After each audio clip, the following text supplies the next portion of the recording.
Makanya saya itu orang yang paling fanatik sujud. Kalau suwun jenengan sing sujud. Masa sujud sholat 5 waktu lah nikmati.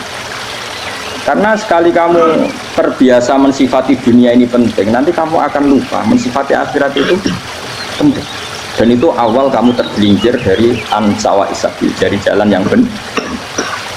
Makanya tadi pepatahnya orang sufi apa? An-nasu niyamun wa idza matu indah. Manusia itu tidur, kalau mati baru. Terus contoh kedua begini. Kenapa Allah begitu murka ketika orang tidak mengerti hak-haknya Allah? Bukan karena Allah anarkis atau keras, tidak. Memang secara akal pasti begitu. Saya sampai tak beda ini. Lihat contoh gampang-gampang saja, tak wari logika. Kalau ada orang buta lewat kemudian nabrak tembok, karena apa? Karena buta kan? Buta itu maknanya apa? Tidak tahu. Akibat tidak tahu, nabrak tembok. Ya kan? Karena tidak karena tidak tahu nabrak tembok, karena tidak tahu terjatuh di sungai, karena tidak tahu terjatuh di jurang. Sekarang juga sama. Orang karena tidak tahu pentingnya agama, tidak tahu pentingnya Allah, kemudian dia fokus ke duniawi. Akhirnya ya nabrak tembok. Natijanya sama enggak? Saya ulang lagi ya, orang buta karena tidak tahu nabrak tembok.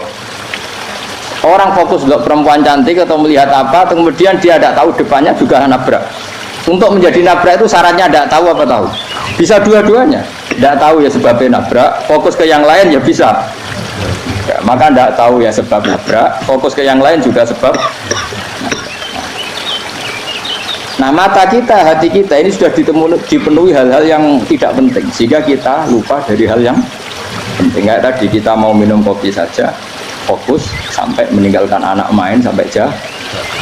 Berarti minum kopi sebenarnya tidak satu kebodohan, tapi ketika membiarkan anak kecil jatuh itu adalah kebodohan. Sebetulnya makan menikmati dunia itu tidak kebodohan, tapi ketika Anda melupakan Allah itu menjadi satu apa?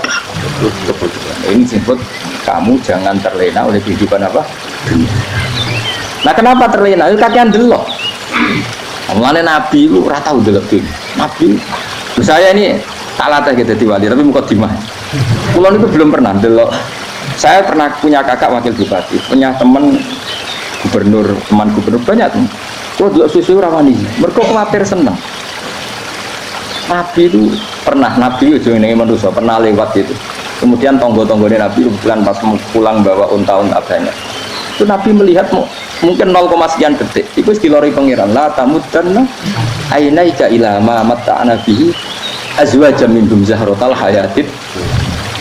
Jadi misalnya koyo roke misal delok wong numpak Alphard pejabat ono sing bukakno. Enak dah nak jadi wong ngene iki. Kalimat itu direkam oleh Allah bahwa Mustafa pernah ngomong enake dadi wong iku numpak Alphard ono sing buka. Tapi kan tetap kirim. Sehingga nanti di akhirat kalimat itu direkam misalnya nanti ternyata yang numpak Alphard misalnya nyon sewu misalnya yang numpak Alphard tadi tetap di neraka, kamu ya ikut di neraka. Karena dia menikmati Alphard lali akhirat, kowe yo ngangen-angen kepengen seperti itu. Maka poinnya sama. Kalau pun rokok bareng. Terus ada orang sujud di musola, melarat sujud. Kowe tak pernah enak itu wong iku. Padahal sujud itu yang menjadi orang masuk surga. Terus kowe ditakoki ning akhirat. Kowe tahu angen-angen dadi wong sujud mboten ate. Tapi kowe tahu angen-angen mewah nate. Yes, nang kono kira-kira gitu. Ya iku latara undal pas kowe roh ilmu yakin pas wae mlebu neraka. Iki mulane tak ajari dini kiat-kiat supaya kira mlebu. Makanya latih melihat dunia gue juga kesuwen. Misalnya di konco jadi pejabat. Kalau nanti di keluarga pejabat sampai sekarang pun saya sering punya teman. Buat nanti kalau melihat bahwa dia pejabat. Karena saya takut saya melihat dia seorang mukmin yang sujud, yang sholat. Saya butuh sekali kalau melihat dia pejabat. Karena itu tidak ada artinya dah. Saya sampai sekarang yang saya melihat presiden orang yang mukmin, sehingga saya harus hormat. Saya melihat bupati orang yang mukmin, sehingga saya harus hormat. Melihat sampean ini wong sing mukmin, malah gue jalalan barang ini sudah mukmin plus. Jadi rasa tiga kartu pinter gue jalalan. Jalalan budul bisa gaya bisa. Budul lu rana mana nih? Oh anu kanger uang bisa mau kitab kok. Jos lah. Jadi saya ulang lagi ya. Makanya saya itu nanti kalau sampean alim sudah kayak saya, itu pasti nggak bisa nggak kagum sama sahabat. Sahabat itu, apalagi Rasulullah ya tentu. Sahabat dulu aja yang gampang ditiru. Sayyidina Umar ketika ditusuk oleh siapa, Abu Lu'lu' siapa? Al-Majusi. Abu Lu'lu' itu seorang Majusi. Dan Umar itu orang pendendam. Dia orang pendendam. Tapi tentu karena dia orang baik, ya pendendamnya hal-hal yang baik. Coba kalau kamu ditusuk orang itu dendam nggak? Kira-kira sebagai manusia kan dendam. Itu tanyanya begini sama yang dia taruh sekarang orang dekatnya. Yang bunuh saya tadi siapa? Oh itu Abu Lu'lu' Al-Majusi, Hulamul Muhirah, dia budaknya Muhirah. Majusi, iya ya Umar. Dia sudah mau mati. Itu ngetikan gini, sama siapa otaknya? Alhamdulillahilladzi lam yaj'al maniyati biyadi rajulin sajadalaka sajdah yuhajuni biya yaumal qiyamah. Ya Allah, terima kasih sekali ya Allah. Engkau mentakdirkan saya dibunuh oleh orang yang enggak pernah sujud. Kalau saja dia pernah sujud, maka dia berhak menuntut saya dengan sujudnya untuk masuk surga. Artinya gini, kalau dia ditusuk orang yang pernah sujud, misalnya Sayyidina Umar kok ditusuk oleh Ruhin, kemudian Umar Ruhin masuk neraka, aku tetap pedih Gusti. Isowai sujudnya dia menjadikan nggak berhak masuk neraka. Artinya Umar sangat hormatnya pada sujud itu, dia nggak berani. Jadi kira-kira kok Umar kok sujud kue, itu kira-kira rawani maksud anak kue mlebu neraka. Piye-piye di kekuatan sujud yang mempotensikan tetap dia masuk surga. Makanya dia seneng, dedamnya kesampaian. Syukurlah nak sing mateni aku ora tau sujud. Jadi tak patut nang neraka langsung gludeng ngene kira-kira gitu. Saking hormatnya ambek sing jenenge sujud. Tapi kita sekarang enggak. Rawong ning musala sujud. Ya kan wong nganggur. Otak kita ini sudah PKI lah kan. PKI halus. PKI yang tanpa kartu, paham? Makanya Allah kalau muji sujud itu enggak, sampean tak latih supaya baca Quran yang benar. Kayak apa Allah bikin Ka'bah? Kayak apa mulianya Ka'bah? Itu dibikin Allah untuk apa? Lil akifina wa ta'tusai warrukais sujud, dan untuk orang-orang rukuk dan sujud. Ketika Allah menurunkan rezeki di bumi dan di langit, itu perhitungannya Allah mau situ asli. Rabbana liyuqimus shalah faj'al afidatan minan nas tahwi ilaihim warzuqhum minas sama. Gusti ben nak sujud ku kuat. Piye-piye menungso nak ramangan ra kuat. Nak is kuat dia tenor ku ben sujud. Liyuqimus shalah. Ketika Allah muji orang baik, apa ibunal abidunal hamidunas sa'ihunas atrusnya ar-raqiunas yang rukuk ini. Karena tadi ketika nanti Anda di akhirat, kenangan terbaik Anda di dunia itu hanya sujud. Liane itu coba misalnya kena akhirat terus video disetel nih, pas kongkoi ini perapatan.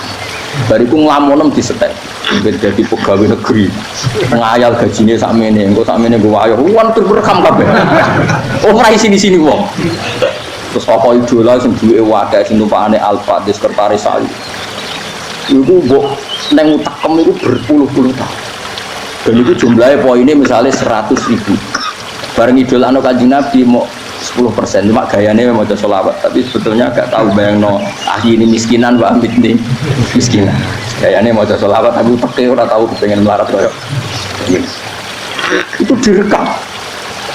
Makanya dari Habib sing alim-alim niku almaru ma'aman ahabba hada tarhib wa tarhib. Kita ini kan sering dimotivasi mubalek itu kan saya naik dhewe nak. Harus pokoknya seneng Nabi swarga. Dari Habib sing alim nak ngritik masalahnya dawuh mu almaru ma'aman ahabba. Wong dibarno wong sing disenengi. Apa kamu bisa menjamin seneng Nabi saudure seneng wong-wong itu? Jangan-jangan kita lebih berkeinginan seperti orang tertentu yang kaya raya, yang terkenal, yang hebat. Meskipun kue oleh sana muni seneng Kanjeng Nabi. Jangan-jangan status cinta kita terbukti ke orang itu.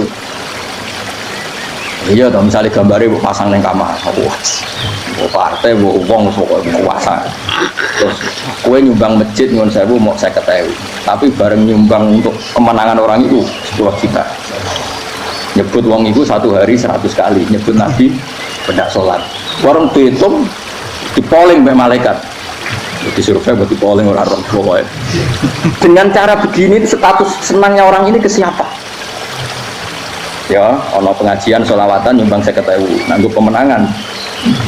Harus sudah diundang hayya ala sholah melakukan ngenteni komat. Tapi nak diundang acara kampanye teko ngarep durunge 2 jam. Baru sekian di polling, terus kadar cintamu ke siapa coba?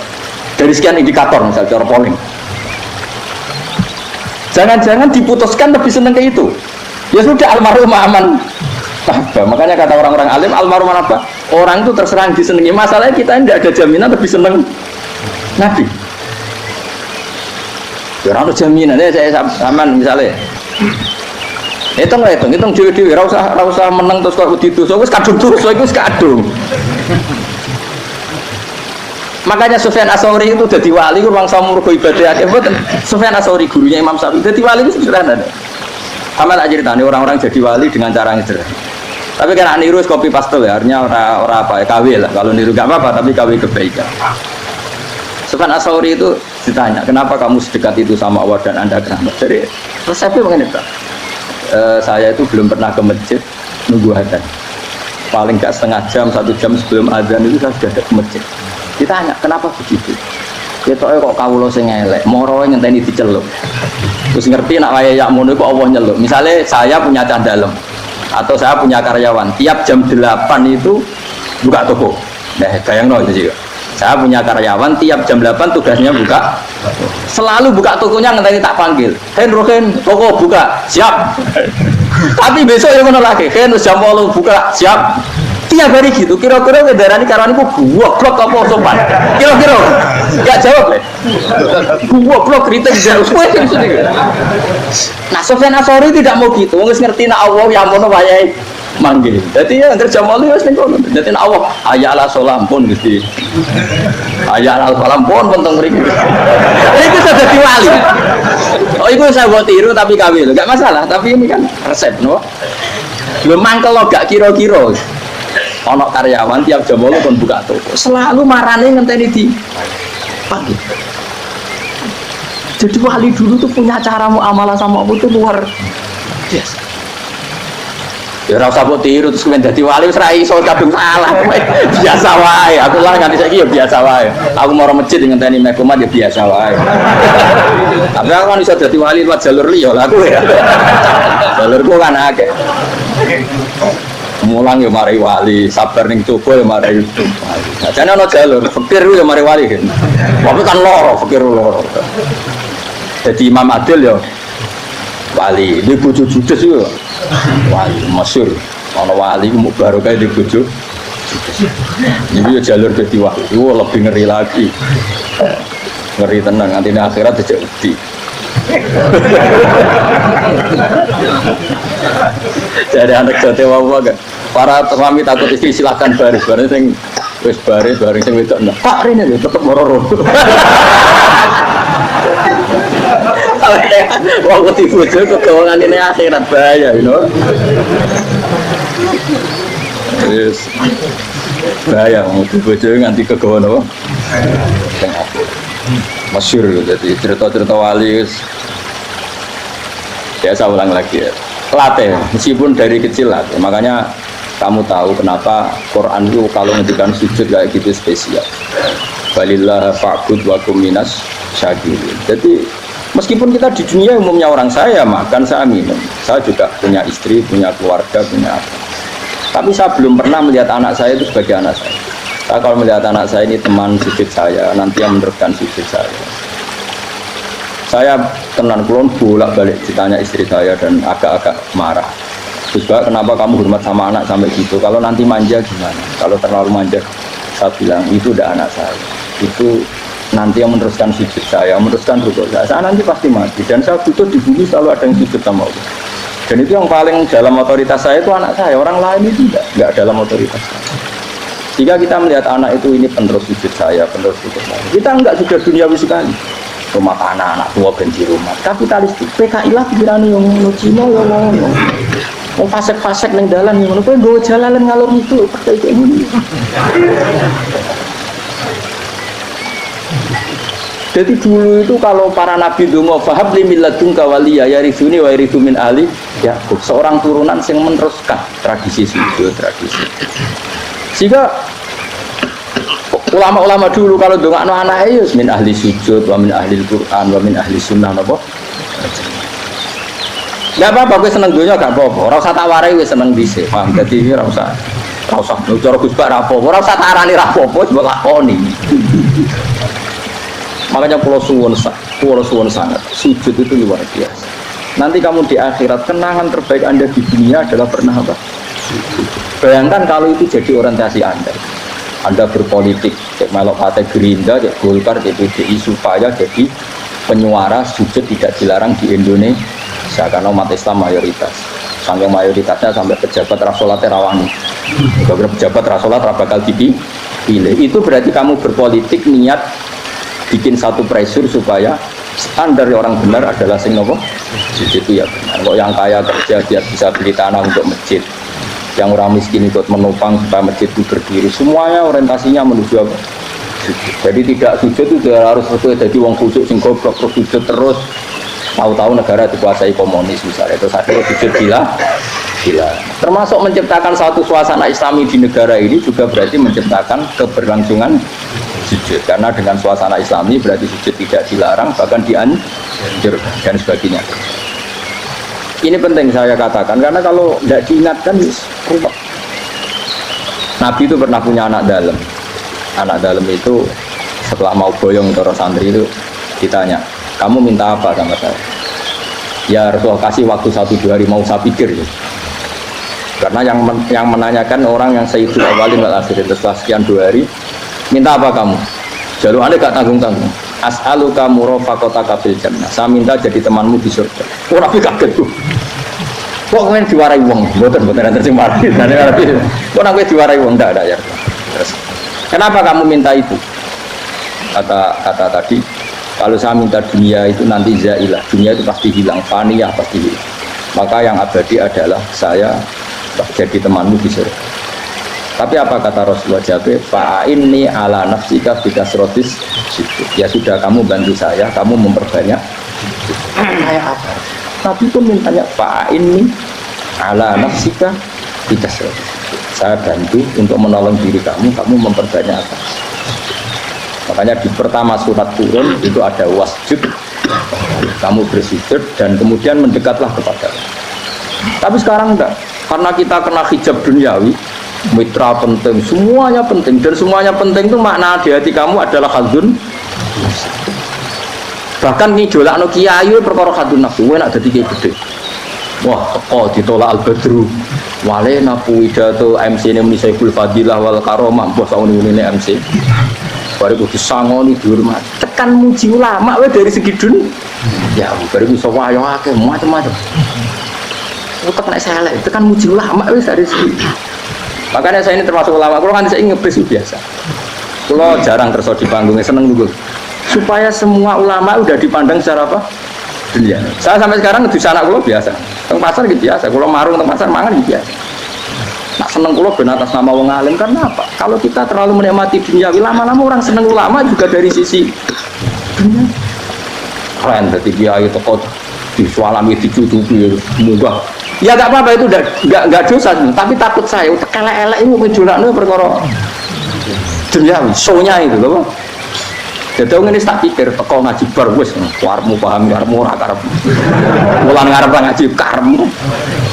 Mesti rugi kowe aku tenang ae aku. Ben orang itu latihan ikhlas loh. Latihan. Kalau kadang gitu protes bet yang dia. Gus, jangan sekali-kali nak tidak tak derek nus ke umum. Aku tuh tidak mengharamkan itu, menaik keluar dereng tua. Jalan haji malah turun, topa menaik. Jalan era roh dari anak kiai malah nyala lupa. Ngerusin tahu takkan dari anak kota, takkan sepeda motor kan terlalu nenggone malu. Jalan itu tak malah jalan neraka. Kalau kan jalan akhirat cara roh dunia raro sih. Dan aku uang itu urip. Jalan dunia raro jalan akhirat terus mbok roh iku opo. Repot. Jadi kenapa saya tidak mau, bukannya menolak, saya senang kalau kiai-kiai terhormat, senang sekali. Saya senang kalau ada ulama dihormati karena supaya jadi tradisi ulama itu terhormat. Tapi jangan semua ulama mau dihormati, nanti lama-lama jadi siklus akan mencintai kiai saja karena fasilitas. Terus seneng jadi imam masjid akbar, masjid Istiqlal, imam besar. Seneng mergo kenal presiden, datang dikawal. Seneng jadi sujud, wah keren sholat ngarepe. Wah, kok dikawal askar. Ya kalau seneng karena itu kan berarti menjadi dunia. Itu sirinya kenapa Rasulullah ketika ba'da Fatih Mekah sudah menguasai Mekah, sudah naklukkan Mekah Madinah. Nabi itu satu hari terbiasa. Mau sarapan saja kadang nggak ada yang dimakan. Tanya ya Aisyah, apa saya bisa sarapan? Enggak ya Rasulullah. Ya sudah saya tak puasa. Supaya tetap terkontrol bahwa umatnya mencintai beliau bukan karena kebesaran. Itu Rasul. Itu setelah periode Mekah loh. Jangan kira itu periode Medina. Apa? Itu periode apa? Medina loh. Periode yang setelah Nabi punya segala. Tapi Nabi tetap seperti itu. Kenangannya Aisyah sebagai istrinya apa coba? Dia cantik sekali. Aku tahu jajal turun ngarepin Nabi terlentang. Ya Nabi tetap sholat. Nah beliau sujud sikilku tak ingkert noh. Nah beliau ngadeg tak lonjoro meneh. Jadi Aisyah wa ana muqtaridotun bene adi turu terlentang. Jadi cara ya sudah terlentang. Nabi nak sholat suwingan dia tetap sholat. Tapi di bojo ayu orang ngerasa sholat. Bojo elek ora sholat. Bojo elek amen junub menawa. Kowe ora kena go contoh kasus wis wong kasus. Kowe di bojo ayu prawak turu karep pusing sholat ora bos misale lho. Pomone wong jegoten wae tambah over. Mustafa kalau orang nyek jegoten liyane ora parah situ. Mergo nang nyek wong akeh dosa, nang nyek wong sitok ora. Misale dosa tak hitung mau ke sore. Aku nyek dosa sitok, mulang ganjarane 10, aja susuk yo. Iki cek. Sarplet orang dagang iki. Cek badi. Iku ana adene ra ikhlas. Ora ikhlas aku yo ra ikhlas ilmuku, malah lara. Malah ngerokok ping 13 sebenarnya. Makanya ini dipikir ya, saya ulang lagi harus dipikir secara matang-matang bahwa kita tidak boleh terlena oleh titipan menjadi bodoh kan. Anda minum teh kemudian anak Anda jatuh di pinggir Anda. Nah sekarang menyangkut mukjizat. Ini masih tentang ayat ini, nanti sampean tahu logikanya. Tak beda, tidak jawab satu-satu aja karena iman sarannya harus tahu. Fa'lam itu tak tahu fa'lam annahu la ilaha. Ketika sekarang telur, saya memberitahu misalnya, Ben, telur ini jadi pitik, cara kowe mungkin tor. Ayo jawab satu. Mungkin kan? Tapi pertanyaannya, saat telur menjadi pitik kemudian mungkin, dan ayam ini bisa terbang, bisa selingkuh, bisa punya anak turun, itu menjadi mungkin itu kan kamu pun tidak ikut menciptakan. Ikut nggak kamu menciptakan telur menjadi ayam? Tidak kan? Kan di luar kudrah kamu, di luar kemampuan kamu. Tapi kamu bilang itu mungkin. Ada unta yang buting yang sudah hamil sudah. Kamu bilang nanti unta ini mau punya anak dan anaknya nanti bisa jalan seperti induknya. Kamu katakan apa? Mungkin. Tapi saat Anda katakan mungkin, Anda ikut menciptakan enggak? Enggak kan? Tetap itu kudrahnya Allah. Tetap itu. Maka para nabi itu tidak tahu bedanya antara unta yang keluar dari indukannya dan keluar dari batu. Itu syaratnya jadi nabi, syaratnya jadi wali. Nah saya kira ono nabi. Makanya Nabi Soleh ditakoki, bukti nak kudrahe pangeran ugi. Lah kamu minta apa kata Nabi Soleh? Silahkan ada unta keluar dari batu itu. Nabi Soleh bisa. Ya tenan terus unta keluar dari batu. Terus kaumnya gawok. Wah kok hebat tenan unta metu kok batu. Jare Nabi Soleh, ya padha karo unta lahir kok indukane. Bedane apa? Ya beda. Lah bedane apa? Metu kok watu kok ya ora melok gawe. Metu kok indukane ya kowe ora melok gawe. Bedane apa? Tapi tak kamu kena hijab, kamu ini kok beda deh. Cara nabi-nabi ora roh beda deh. Tapi lo termasuk warasatul anbiya, ya ora roh beda deh terus. Waras otak lo nih waras. Lo yo misalnya kue cara iman seperti itu, yakin jadi wali. Wah sama amatir lah, wali swasta lah. Pokoknya sudah sih. Jadi manusia itu lucu, sesuatu yang dia pun tidak bisa. Itu sok beda no. Kalau telur menjadi ayam mungkin. Sapi keluar dari indukan mungkin, biji padi menjadi padi besar mungkin, tapi nak watu kok jadi biji padi mukhal. Lu saat yang dikatakan mungkin itu apakah manusia ikut memberi? Tidak kan? Ikut menciptakan? Harusnya kan dia bilang, yo aku menyaksikan itu karena ada kekuatan X yang menciptakan itu. Harusnya dia kalau mau konsisten kan, saya tidak bisa menciptakan telur jadi ayam, tapi ada kekuatan lain yang menciptakan dan saya tidak bisa. Jadi telur keluar dari ayam ya kita tidak bisa menciptakan. Sapi keluar dari induan ya kita tidak bisa menciptakan. Termasuk untanya Nabi Soleh yang keluar dari batu besar kita. Makanya semua Nabi itu tidak tahu bedanya. Itu bedanya Nabi dengan enggak Nabi. Makanya Nabi itu tenang ya, masyhur. Ketika perang Khandaq, Nabi itu kelaparan. Kemudian Jabir datang, ya Rasulullah, istri saya menyiapkan makanan untuk orang 6 karena kambingnya hanya kecil. Maka hanya orang 6 saja engkau boleh datang ke sini. Tapi Rasulullah dengan santainya, ya ahlal Khandaq. Padahal yang ngeduk Khandaq itu sekitar 3.000, ya ahlal Khandaq. Halumu ilayya ke Jabir, karena Jabir sona atau aman, bikin makanan untuk kalian. Itu 3.000 orang. Wah, Jabir dimaki-maki sama, sudah bilang untuk orang 6 Nabi, ya apa-apaan orang banyak, itu mesti tidak cukup, kita mana. Nabi santai, bilang ke istri kamu, Jabir jangan buka makanan itu kecuali saya. Ya, makanya Nabi matur pengiran, Gusti ini cukupkan untuk orang banyak. Sama Allah di ACC ya terus cukup. Karena bagi Nabi tahu betul. Sekarang ketika beras menjadi beras, apa dalam kudrah kamu, dalam kemampuan kamu, enggak kan? Ketika sistem tubuh kita makan kemudian jadi kenyang, apa dalam kemampuan kamu? Kue muni mangan maknane sego bolebokno mulut, terus kue darani punya kemampuan makan. Apa setelah itu kamu mengendalikan sistem saraf kita, sistem urat kita? Enggak kan? Jadi Nabi itu ora bedane, justru itu jadi Nabi. Karena dia enggak pernah terjebak, Nabi enggak pernah terjebak oleh yang pilih. Makanya cara pangeran wa ma min dabatin fil ardi wala ta'iri yatiru bi janahihi illa umamun amsalukum. Ketika orang kafir minta bukti kudrahe Allah iku apa? Kayaknya Nabi didono manuk. Lah manuk terbang bukti kudrahe Allah. Ya biasa manuk terbang, wis suwe manuk terbang. Bukti kudrahe ning ndi? Iku tekek wis emper. Lha bukti kudrahe ya kowe ora iso gawe kan? Tapi maksudnya wong kafir bukti kudrahe pangeran ku gawe unta kok watu. Lah bedane apa mau hale unta kok watu ambek kok indukane? Bedane apa jajan? Wong ibuke unta ya ngrasa gawe. Apa ibuke unta bisa menciptakan anak unta? Kan tidak bisa juga. Manusia juga ada. Jadi itu wis cukup jadi kudrahe. Tapi manusia anggar barang sering terjadi darani mungkin. Manane mungkin dekne sing menentukan mungkin atau tidak. Padahal zaman mungkin pun dia tidak ikut menciptakan. Ini lengkel. Makanya itu kenapa Allah akhirnya bikin mukjizat supaya orang itu ingat kedahsyatan kudrahe Allah. Sebetulnya mukjizat itu tidak penting. Maksudnya tidak penting tadi untuk iman sebetulnya tidak perlu mukjizat. Makanya ketika Rasulullah SAW ingin nuruti mukjizat yang diminta orang kafir, Allah malah ngelingno inna fi khalqis samawati wal ardi wakhtilafil laili wan nar. Sajane ana langit, bumi, ada lautan, ada apa sudah bukti kudrahe Allah. Nah sekarang mukjizat kok ngenteni unta keluar dari apa tadi? Batu, ngenteni Nabi Soleh. Lautan merah di sebelah tongkatnya Nabi Musa terus terbelah. Itu dari mukjizat. Kalau itu maknanya mukjizat karena manusia tidak mampu. Apa manusia mampu bikin lautan? Kan tidak mampu juga. Kenapa itu tidak dikatakan mukjizat? Lagi-lagi karena wis kena mataul huruf. Paham jelas ya? Makanya kata Allah, saiki wong ora percaya hari kebangkitan. Alasannya masa manusia jadi tanah menjadi manusia? Jadi memangnya manusia yang sekarang hidup itu dari apa coba?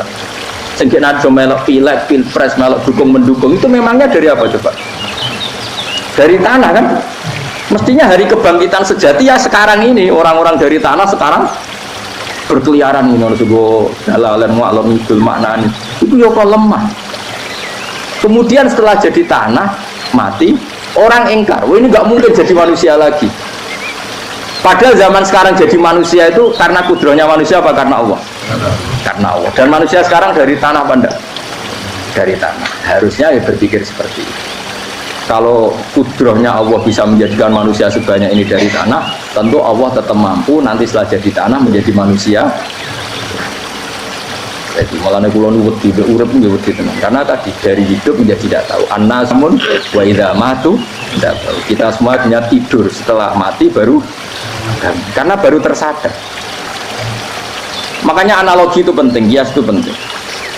Ya saya beri contoh berkali-kali saya menyontohkan. Sampean tak warai hujah ulama. Nanti pasti sampean taslim itu pasti nyerah. Kalau kamu disebut jeleknya oleh orang lain, kamu mangkel nggak? Mangkel kan? Itu Imam Ghazali gini, kamu tak kasih resep supaya kalau ada orang mengingatkan kejelekan kamu itu tidak mangkel. Apa itu resepnya? Misalnya gini, di baju saya ini, inna fi thawbika akroban wa hayatan. di baju kamu itu ada kalajengking yang berbisa atau ada ular yang berbisa, ada orang mengingatkan itu, kamu terima kasih apa enggak? Terima kasih, karena ada sesuatu yang bahaya di diri kamu, diingatkan, dan karena diingatkan itu Anda terus bisa menghilangkan sesuatu yang bahaya tadi. Sekarang kamu punya sifat hasud, sifat dengki, sifat riya, sifat-sifat yang buruk, itu sesuatu yang mencelakakan kamu di akhirat. Kemudian ada orang mengingatkan itu, harusnya kan kamu matur nuwun karena sifat yang buruk kamu diingatkan, kemudian kamu berusaha Wong diingatkan ada kalajengking yang hanya madorot di badan kamu saja kamu terima kasih, ini diingatkan ada hasud dengki yang madorotnya dunia akhir, kamu tidak terima kasih. Jadi itu ulama dulu, jadi kalau bikin hujah itu gampang sekali. Jika ulama dulu kalau berdebat kemudian diingatkan temannya, kalau dia salah misalnya, itu ya tenang saja, karena mereka cukup punya akal, punya analogi untuk nganggap itu biasa. Kayak diingatkan ada kalajengking di tubuh kamu matur nuwun nggak sama ingatkan. Tadi saya ngaji sore, ngaji di sini cerita Kila itu Imam Ahmad itu mudah mereka iman sama Allah dan Rasul. Maka yu'minu billahi wal yaumil akhir falyukrim apa jaru. Kalau kamu iman sama Allah dan Rasul maka muliakan tetangga. Itu ada seorang ulama dipanggil tetangganya, ayo ke rumah saya. Setelah sampai, dah pulang saya tidak jadi butuh. Sampai di rumahnya dipanggil lagi, ke situ lagi, dah pulang lagi saya sampai 3 kali. Itu si ulamanya senyum-senyum santai. Ketika pemuda tadi insaf dan minta maaf, kenapa Pak Ulama kamu kok tenang saja? Jawabannya enggak. Kata Rasulullah, saya disuruh hormat tetangga. Saya senang sekali bisa melakukan perintah Rasulullah. Jadi saya nurut kamu itu tidak ada urusannya dengan kamu karena perintahnya Rasulullah. Nangis pemuda tadi. Kalau kita kan enggak, gengsi dong, giambar. Ini kan kita gayanya mulai sunnah Rasul itu takdir jihadun. Nah kalau kamu sudah gitu, Pak daftar jadi wali, mau KPU ini oleh nyetujui, mau kapan roh tapi. Saya ulang lagi, jadi kamu harus terbiasa dengan kias yang diajarkan Quran ya. Jadi ketika bibijian jadi pohon besar, itu pun kamu katakan mungkin. Padahal ketika kamu katakan mungkin, kamu pun tidak ikut menumbuhkan bibijian jadi pohon asam yang besar. Itu menunjukkan kudrohnya Allah. Artinya sebetulnya kamu hidup semuanya itu hanya menyaksikan kudrohnya Allah tanpa kamu memberi kontribusi. Kenapa kamu yang menentukan mohal dan tidak mau? Harusnya mau taslim, menyerahkan diri, nak kabeh mau nyekseni kekuasaannya Allah. Itu sing dimaksud Quran apa ya tanazzalul amru bainahunna lita'lamu annallaha ala kulli syai'in qadir wa annallaha qad ahata bi kulli syai'in ilma. Alam raya dibikin variasi kayak gini mau tujuannya Allah supaya kalian menyaksikan kemampuannya. Boleh jelas ya. Makanya ketika pangeran ketika bumi yang sudah mati tak hidupkan dengan hujan, begitulah kadzalikan nusyur. Ya kira-kira seperti itu proses sesuatu yang mati menjadi hidup lagi.